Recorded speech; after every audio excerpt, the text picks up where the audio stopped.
Hello all my dear students and friends who are watching this video. I welcome you all here on my YouTube channel Literature Word. आपका सभी का स्वागत है हमारे इस YouTube channel पर।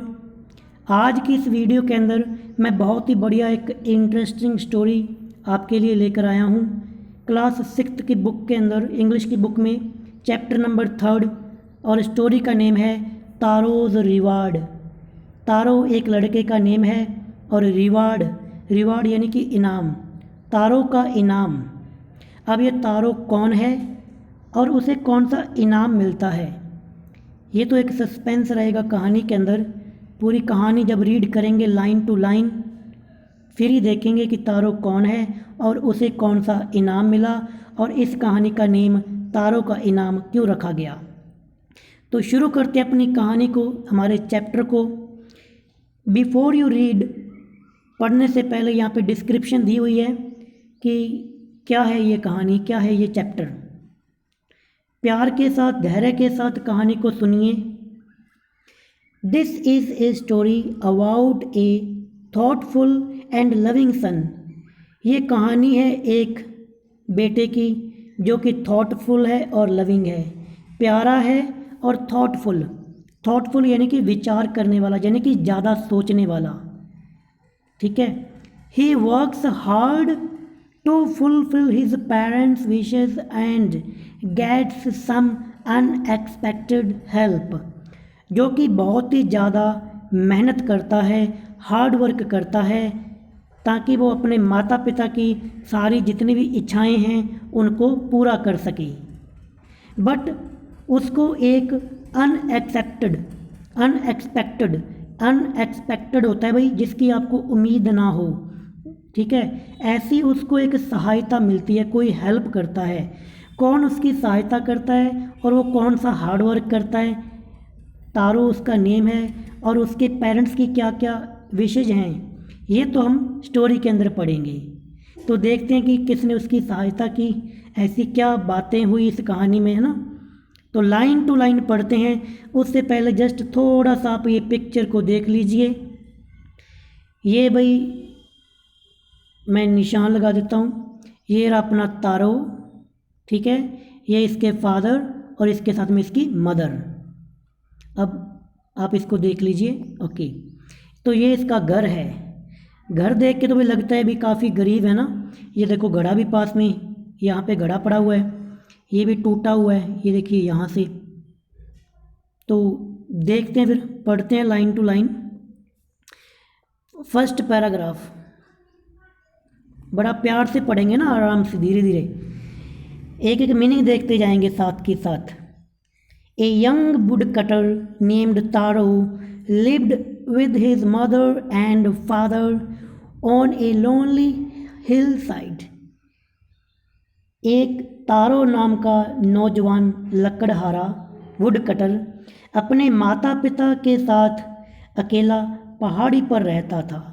पहाड़ी यानी कि हिल साइड पर रहता था। वुड कटर था, समझ गए। It means he cuts the wood, यानी कि वो लकड़ी काटता है, लकड़ी काटने वाला लकड़हारा। All day long he chopped wood in the forest. सारा दिन वो जंगल के अंदर लकड़ियाँ काटता रहता। तो he worked very hard he earned very little money. भले ही वो बहुत ज़्यादा मेहनत करता, हार्ड वर्क करता पूरा दिन, बट ज़्यादा उसको कमाई नहीं होती। अर्नड वेरी लिटिल मनी यानी कि बहुत कम पैसा कमा पाता।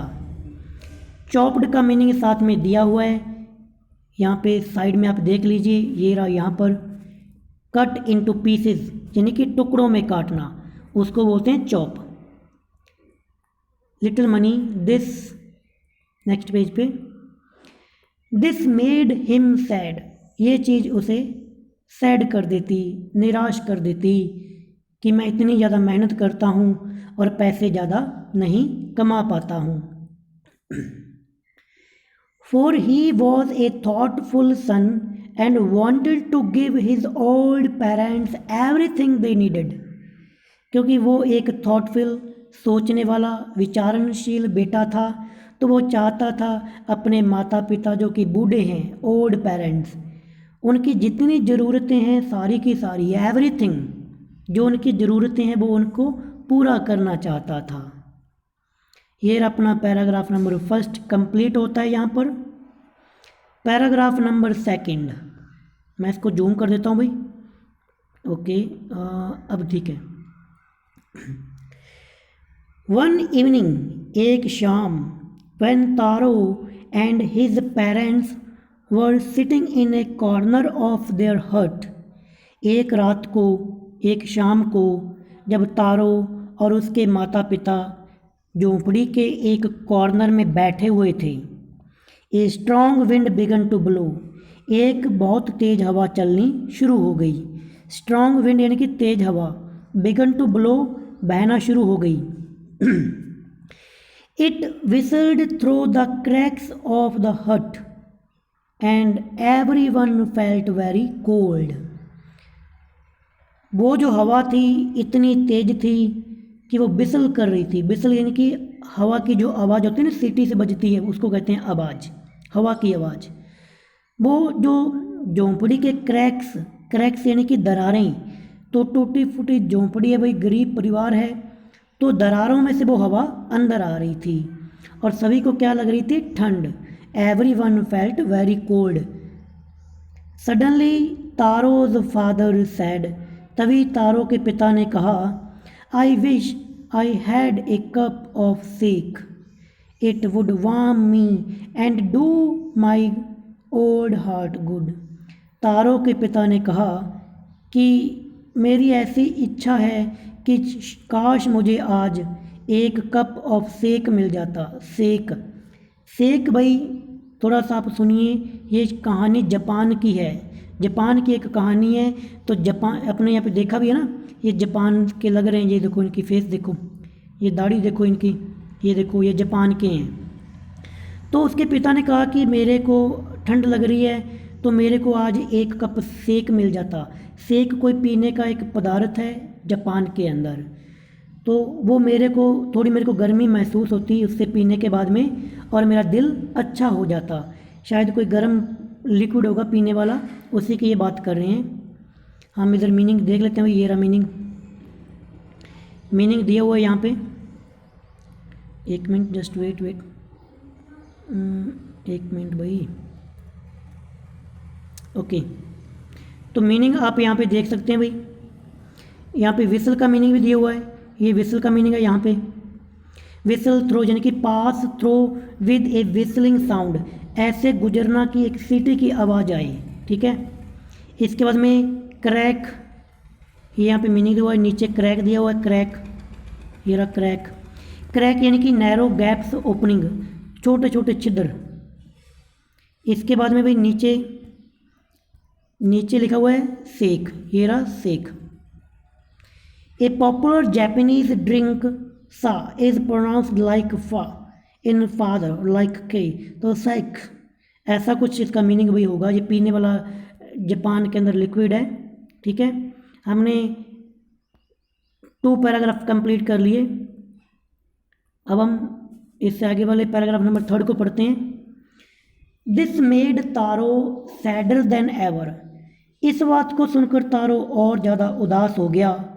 For the heart warming drink cold shake was very expensive, क्योंकि दिल को गर्म रखने वाली ये जो लिक्विड है शेक, ये बहुत ही ज़्यादा महंगा था। एक्सपेंसिव यानी महंगा। How do I earn more money, he asked himself, तो उसने अपने आप को फिर कहा कि मैं ज़्यादा पैसा कैसे कमा सकता हूँ।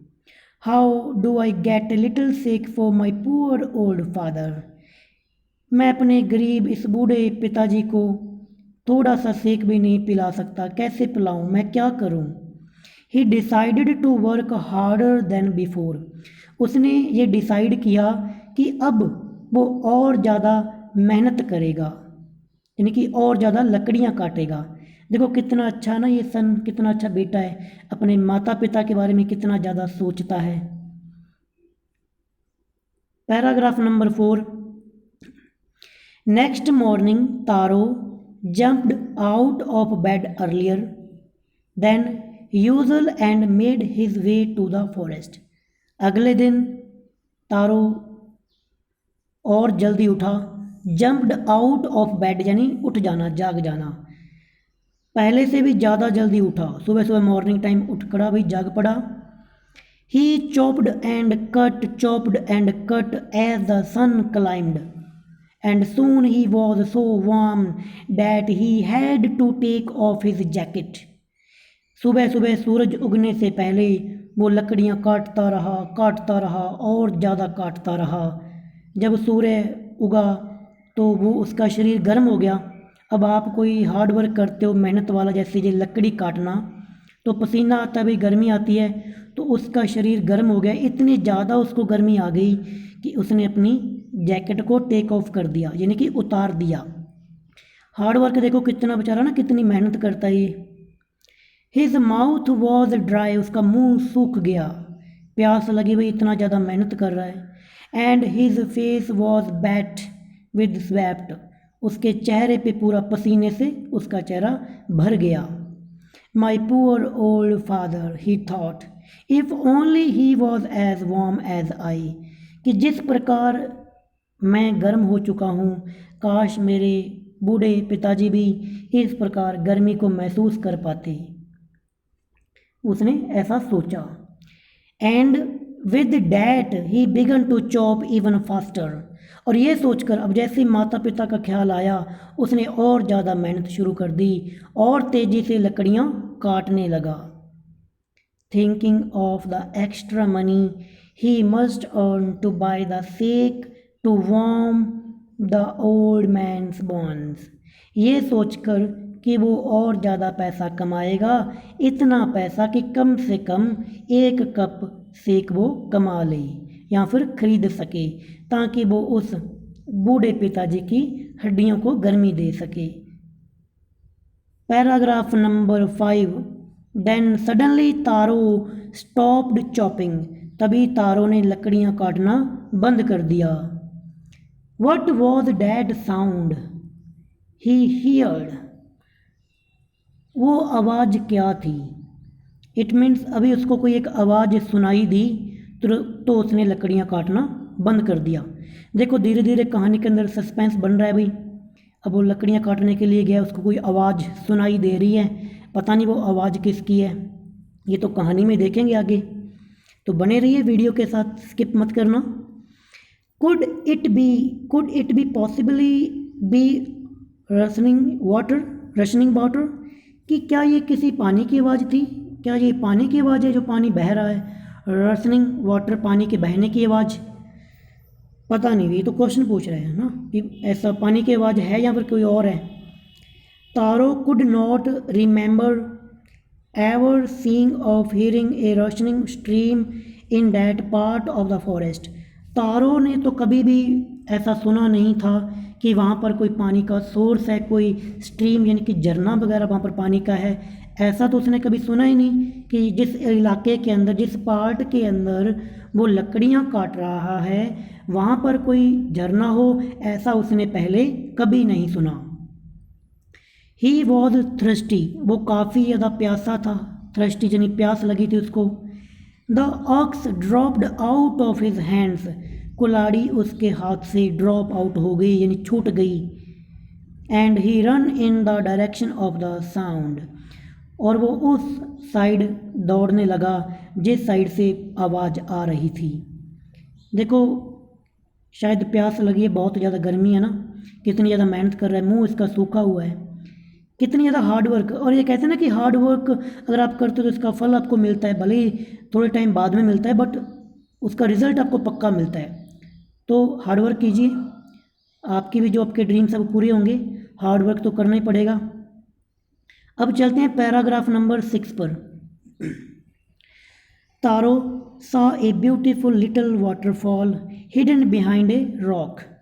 वहाँ पहुँचकर तारो ने क्या देखा कि एक छोटी सी चट्टान के पीछे एक छोटा सा झरना था पानी का. वाटरफॉल यानी कि पानी का झरना. Kneeling at a place where the water flowed quietly, he cupped a little in his hands and put it to his lips was is water. तो वो नीलिंग यानी कि नी होता है ना घुटना, नीलिंग होता है घुटनों के बल झुक जाना।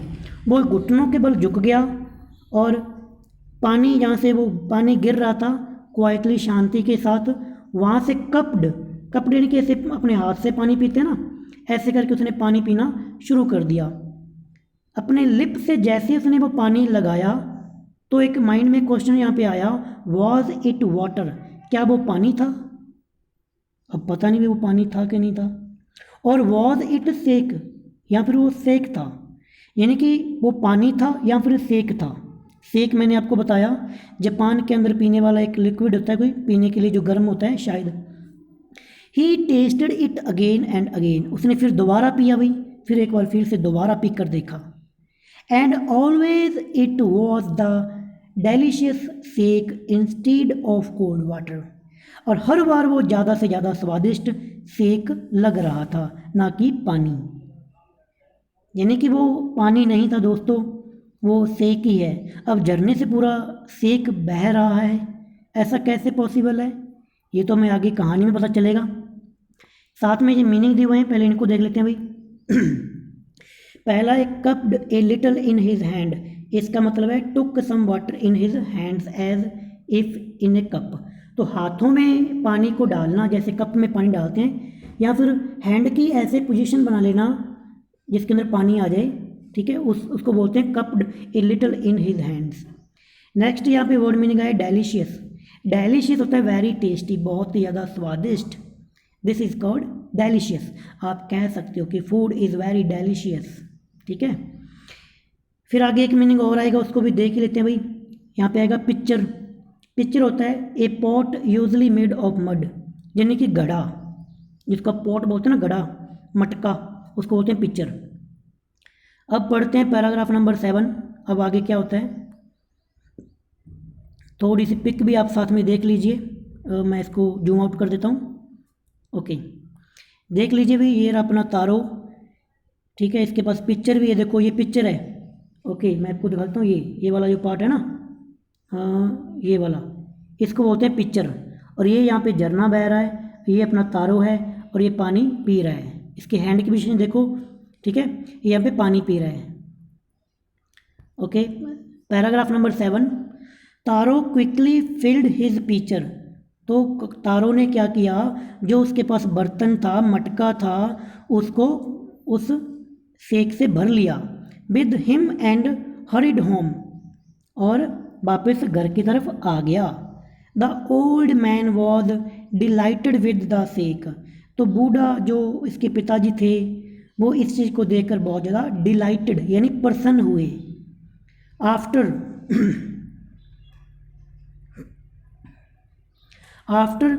Only one swallow of the liquid he stopped shivering and did a little dance in the middle of the floor। तो उन्होंने जैसे ही एक प्याला उसका पिया, वो जब बहुत खुश हो गए, खुशी के साथ वो शिवरिंग कांप ऐसे झूलने लगे और उन्होंने फ्लोर पर डांस भी किया, क्योंकि भाई खुशी इतनी हुई ना कि मैंने सेक पी लिया। अब गरीब लोग हैं, इनको कोई अच्छी लिक्विड मिल जाए तो आप समझ ही सकते हो कि उसकी खुशी का ठिकाना क्या रहा होगा। अब आगे पढ़ते हैं पैराग्राफ नंबर 8। स्टोरी काफ़ी ज़्यादा इंटरेस्टिंग बनती जा रही है भाई। That afternoon A neighbour stopped bye for a visit. अब उसी दोपहर को क्या हुआ, एक पड़ोसन उनके घर पे आई। किसके घर पे भाई? तारो के घर पे। तो आगे पढ़ते हैं। Taro's father politely offered her a cup of sake. अब भाई तारो के पिताजी तो बेचारे दिल के अच्छे आदमी हैं, उन्होंने विनम्रता के साथ पोलाइटली उसको एक कप सेक का ऑफ़र किया। अब यहाँ पे हर आया है, इट मीन्स वो जो आई थी वो औरत थी, वुमेन थी। The lady drunk it greedily and thanked the old man. अब उस औरत ने उसको बड़ी लालच के साथ उसको पिया, उस सेक को पिया और उसको धन्यवाद दिया। Then Taro told her the story of the magic waterfall. तो तारों ने भाई उस औरत को उस मैजिक जो वाटरफॉल था, जादुई झरना, उसकी सारी कहानी बताई कि किस प्रकार वो सेक लेकर आया। साथ में मीनिंग दिया हुआ है ग्रीडली, इसका मीनिंग देख लीजिए। अरे अरे अरे कहाँ गया, just wait wait wait, okay. तो ये मीनिंग यहाँ पे दिया हुआ भाई, ग्रीडली यानी कि as if desiring more and more, जैसे किसी की इच्छा हो कि मैं इसको और पी लूँ, ठीक है, बट उन्होंने एक कप ही दिया उसको। अब जैसे ही भाई तारों ने इसको कहानी बताई उस जादुई झरने की उस औरत को, thanking them for the delicious drink she left in a hurry, अब उसने धन्यवाद दिया और जल्दी जल्दी वहाँ से निकल पड़ी। डेलिशियस मीनिंग फिर आ गया यानी कि स्वादिष्ट। By night fall she had spread the story throughout the whole village. लो भाई उसने तो वही कर दी अपने वाली। इसने क्या किया, इस औरत ने सारे गांव में जाकर वो सारी कहानी बता दी भी किस प्रकार तारों के घर पे सेक है ना, वो जादुई झरना है, उस पर सेक निकलता है। अब उसने तो अपने वाली कर दी भाई। अब देखते हैं फिर आगे क्या होता है। Paragraph number 9। That evening there was a long procession of visitors to the woodcutter's house. तो उस शाम तक क्या हुआ, बहुत से लोग वुड कटर के घर पे आ गए। प्रोसेशन होता है भाई जुलूस, क्योंकि सभी जो जैसे से जो बंदा कहानी सुनता गया उसके घर में पूछने के लिए आ गया भी चलो हम जाकर पूछते हैं कि ये कहानी सच है यहाँ पर झूठ है। Each man here the story of the waterfall, सभी ने एक एक करके सभी ने ये कहानी को सुन लिया भी किस प्रकार झरने से जादुई एक वाटर या फिर कोई लिक्विड निकलता है जिसको सेक कहते हैं। And took a sip of the sake, और सभी ने एक एक सिप उसके घर से पिया उस सेक का। In less than an hour the picture was empty, 1 घंटे से भी कम समय के अंदर अंदर सारे का सारा जो पिक्चर था, जो मटका था, वो खाली हो गया। क्योंकि भाई लोग आते गए, लोगों की आदत होती है ना, कोई आपको कोई न्यूज़ मिले सरी, लोग फ्री हैं दुनिया के अंदर, भागने के लिए कोई काम तो है नहीं। ओके चलो आगे देखते हैं फिर क्या होता है भाई। अब मैं आपको बताता हूँ थोड़ी सी स्टोरी कि आगे क्या होने वाला है। अब जैसे जैसे ये सभी ने कहानी सुनी तो सारे के सारे जाएंगे झरने के पास भी, हम भी जिसको बाल्टी मिलती है बाल्टी, कोई मटका उठाएगा, जिसको जो चीज़ हाथ में आएगी वो लेकर चल पड़ेगा कि कल सुबह सुबह जाएंगे, क्योंकि सुबह सुबह मिलता है ना। तो पढ़ते हैं, देखते हैं उनको मिलता है कि नहीं मिलता। Next morning Taro started for work even earlier than the morning before. अगली सुबह तारों ने और भी जल्दी उठा और अपने काम के लिए निकल पड़ा। He carried with him the largest pitcher he owned, for he intended first of all to go to the waterfall. अब जैसे उसने रात को प्लान बना लिया था कि सुबह वो सबसे जल्दी वहाँ पर पहुँचेगा, और एक बड़ा पिक्चर उसने मटका अपने साथ में ले लिया ताकि और ज़्यादा सेक वो लेके आ सके। उसने सोचा कि सुबह सुबह कोई पहुँचेगा नहीं, उन सभी से पहले मैं पहुँचूँगा। बट वहाँ पर क्या होता है देखो आगे। When he reached it, जैसे वो वहाँ पर पहुँचा, he found to his great surprise all his neighbors there, सारे के सारे पड़ोसी वहाँ पर पहले ही पहुँच गए। लोगों को तो भाई कोई बात पता चलनी चाहिए, फ्री में कुछ मिले सही है ना, कोई गांव में कोई चीज़ फ्री में कोई सेल वगैरह आ जाए तो कैसे है ना दौड़ते हैं, तो वही बात है यहाँ पर। बट कहते हैं कि हार्डवर्क को ही फल मिलता है भाई, ऐसे फ्री में कुछ नहीं मिलता, ठीक है ना। They were carrying pitchers jars buckets anything they could find to hold the magic sake. जो कुछ जिसको को जो कुछ मिला, पिक्चर मिला, जार मिला, बकेट्स मिला, वो सारे लेकर वहाँ पर पहुँच गई, क्योंकि उनको लगा कि हम भी बाल्टियाँ भर भर के लेके आएंगे भाई, है ना, सेक का। जैसे अपने छबील लगती है, वो पानी पिलाते हैं मीठा तो डोलू लेके जाते हैं ना, वही बात हो गई यहाँ पर। ओके जस्ट मजाक कर रहा था, ओके सीरियस मत लेना। तो आगे पढ़ते हैं कहानी को। Then one villager knelt and had his mouth under the waterfall to drink. तभी एक आदमी घुटनों के बल नीचे झुकता है और उस पानी को पीकर देखता है, एक बार फिर पीता है और एक बार फिर पीता है। एंड देन शाउटेड एंगरली, और वो जो गुस्से से चिल्लाता है, वाटर, नथिंग बट वाटर। अरे पानी पानी और कुछ नहीं है, पानी है यहाँ पर। कौन कहता है सेक है यहाँ पर? सेक तो कुछ नहीं है, पानी है। अदर्स ऑल्सो ट्राइड, तो दूसरे कहते भाई तू हट, मेरे को ट्राई करने दे, मैं देखता हूँ, तेरे को नहीं पता ये सेक है कि वाटर है। तो दूसरों ने ट्राई किया भाई, बट क्या था वहाँ पर? There was no sake, only cold water. वहाँ पे कुछ नहीं था, ठंडा पानी था। अब आप भी सोच रहे होगे भाई ऐसा कैसे हो सकता है। अभी आगे पढ़ते हैं कहानी को, आगे देखिए। अब देखिए, ये देखिए पिक्चर, पहुंच गए ना सारे के सारे। अरे क्या बात है, कितनी लंबी लाइन लगी हुई है ना। देखो बर्तन, 1 मिनट में आपको टिक कर देता हूँ। तो भाई ये देखिए, ये इनके बर्तन पड़े हैं यहाँ पर, ठीक है। और ये रहा वो वाटरफॉल झरना, और ये रहा अपना तारो जो पीछे छुप कर देख रहा है। ठीक है, आगे पढ़ते हैं भाई, फिर देखते हैं क्या होता है।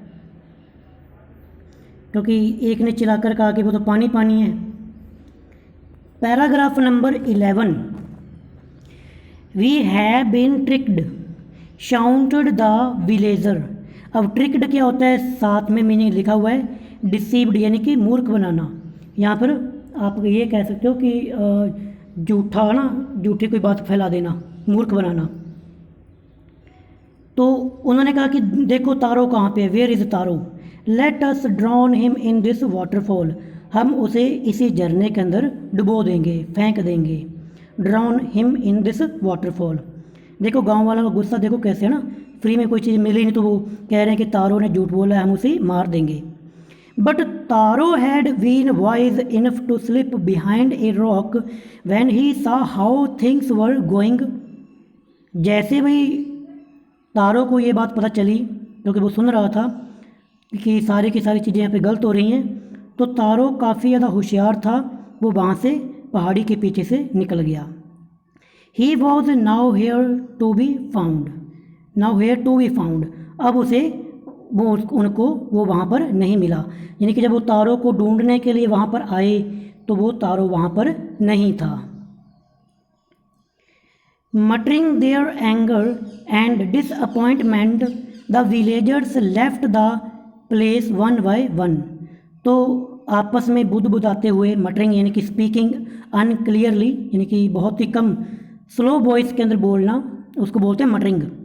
आपस में मटरिंग करते हुए और गुस्से के साथ, और डिसअपॉइंटमेंट, डिसअपॉइंटमेंट होता भाई निराशा, निराशा के साथ एक एक करके सारे के सारे विलेजर वहाँ से चले गए, उस जगह से चले गए।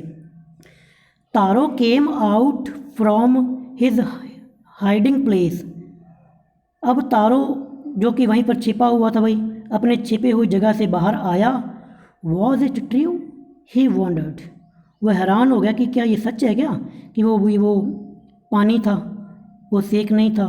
Was the sake a dream, या फिर वो जो सेक था वो एक सपना था भी, क्या वो बात सच में थी या फिर उसने कोई सपना, कोई ड्रीम देखा था। ये खुद पजल हो गया भाई। Once more he caught a little liquid in his hand and put it to his lips. फिर उसने दोबारा वहाँ पर पहुँचा झरने के पास, अपने हाथों में वैसे दोबारा फिर से उसको भरा और उसको टेस्ट किया। It was the same fine सेक।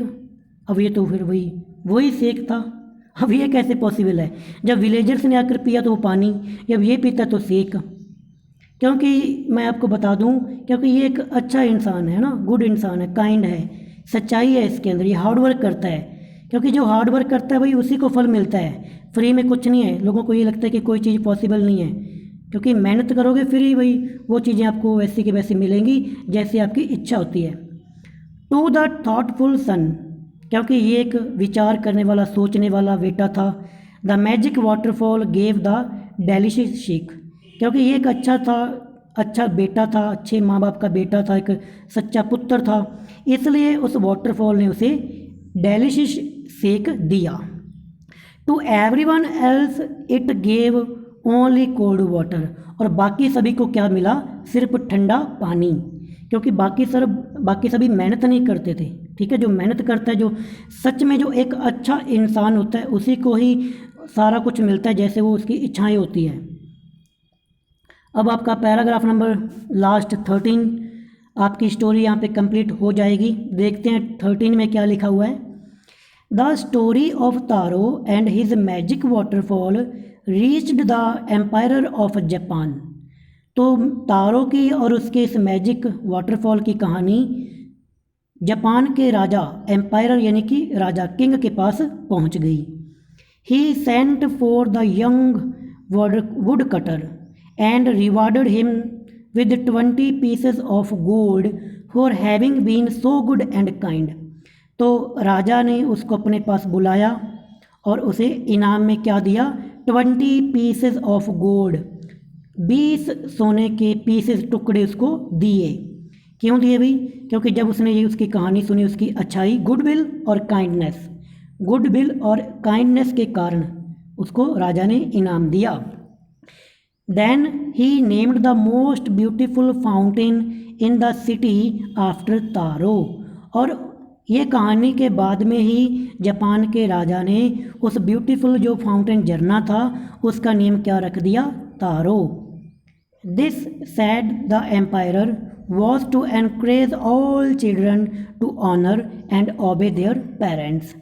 और फिर राजा ने सभी बच्चों को ये प्रोत्साहित किया कि आप भी तारों की तरह ओबे करो अपने पेरेंट्स की, यानी कि अपने माता पिता की इच्छाओं को पूरा कीजिए, उनका कहना मानिए, अच्छे बनिए, अच्छे काम कीजिए, हार्ड वर्क कीजिए। नीचे लिखा हुआ है ए जैपनीज स्टोरी रीटोल्ड, क्योंकि ये जो कहानी एक जापान की कहानी से ली गई है। तो ये हमने भाई आपकी पूरी की पूरी जो स्टोरी थी तारोज रिवार्ड, इसको लाइन टू लाइन पढ़ लिया है। अब नेक्स्ट वीडियो के अंदर जितने इसके क्वेश्चन आंसर हैं, ठीक है, ये जो क्वेश्चन आंसर हैं ये सारे के सारे हम नेक्स्ट वीडियो के अंदर कवर करेंगे।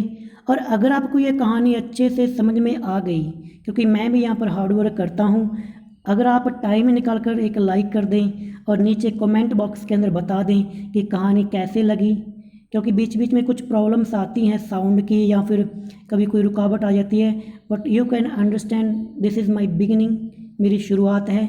I hope you can understand. Okay, तो चैनल को सब्सक्राइब जरूर कर लीजिए, क्योंकि ज़्यादातर वीडियोस देखते हो अपने चैनल को सब्सक्राइब नहीं किया। रिक्वेस्ट कर रहा हूँ कि चैनल को जरूर सब्सक्राइब कर लीजिए। अब मिलते हैं नेक्स्ट वीडियो के अंदर नेक्स्ट स्टोरी के साथ में। Bye bye, thanks for watching.